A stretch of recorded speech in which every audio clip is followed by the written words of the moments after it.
වෛර නම් පිරිමහන්න යන්න එපා. කෙලවරක් නැහැ පින්නතුනේ. පලි ගණ්ඩ යන්න එපා.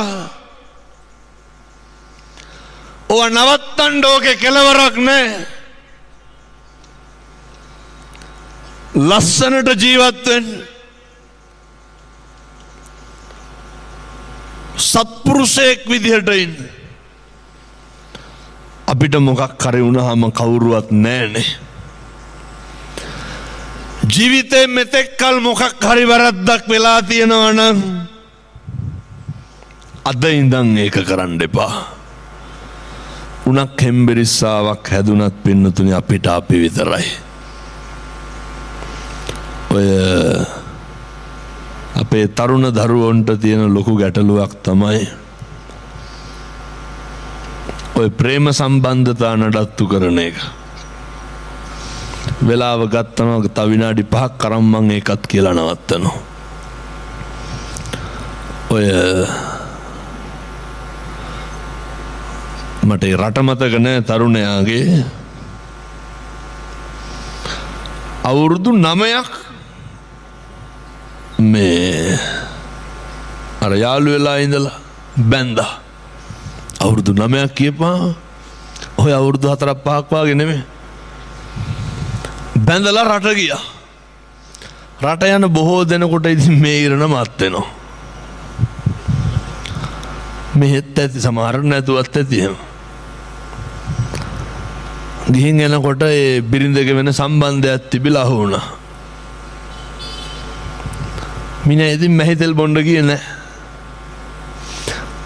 ආයෙත් ගියා රට. ඒ ගියේ වෙන ආහයක් කරගෙන. ඒකත් ගියා. මංගාවට ආවා. මට ඔය සම්පූර්ණ විස්තරය කිව්වා. මං ඇහුවා සාධාරණත්වය කවදාවත් එක පැත්තකින් විතරක් බලාපොරොත්තු වෙන්න එපා කියලා. ජීවිතේ තේරුම් ගන්න. අපි කරන වැරදි සෑම දෙයක්ම ඒවා අපිට කොතනකවත් වැරදි විදිහට පේන්නේ නැහැ. ඔය අපි කරන වැරදි වලට වඩා අපිට පේන්නේ අපි ඇවිස්සෙන්නේ අනුන් කරන වැරදි වලට. ඒක කියනකොට ඒ කොල්ලා කිව්වා හාමුදුරුවනේ ඉතින් අපි පිරිමිනේ කියලා. එහි මොකෝ පිරිමින්ට කියලා. මං ඇහුවා ඊට පස්සේ දැන් පේනව නේද පිරිමිකමේ ප්‍රතිඵල? ගෑනු දෙන්නෙක් කියන්නේ. පැහැදිලිද මං කියන එක? අපේ තරුණ තරුණියෝ ප්‍රේම සම්බන්ධතා නඩත්තු කරන අවධියේ කාලේ ඉඳන් ඔය අර කියනවා නේද ඔය කෙරෙන්ඩම කරනවා නම් කියලා. ඒ කියන්නේ කසාත බඳින්න බලාගෙනම සම්බන්ධතාවයේ ගොඩනගනවා නම් ජීවිතේ එකටම අනෙකට ගරු කරන්න පුරුදු වෙන්න. අවංකකම කියන එක නඩත්තු කරන්න. අපි අපේ අවංක භාවය අපේ සත්පුරුෂකම නඩත්තු කරනවා නම්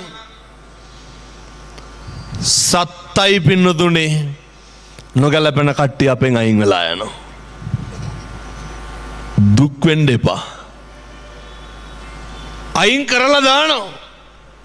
මොකද්ද වෙන්න ඕනේ? පිළිගන්න. ධම්මෝ හවේ රක්කති ධම්මචාරී. මොකක් හරි දෙයක් නැති වෙනවා නම් නැති වෙන්නේ ධර්මයේ හැසිරෙන මිනිස්සුන්ට. හොඳටද නරකටද? හොඳටමයි. කම්පා වෙන්න එපා. ධර්මයේ විශ්වාස කරන්න. නත්ති මේ සරණං අඤ්ඤං ධම්මෝ මේ සරණං වරං. ධර්මයේ හැර වෙන සරණක් නැහැ. ඒතේන සච්චේන සුවත්ති හෝතු. ඒ සත්‍යානුභාව බලයෙන් යහපතක්ම සිද්ධ වේවා සාදු කියලා ප්‍රාර්ථනා කරන්න.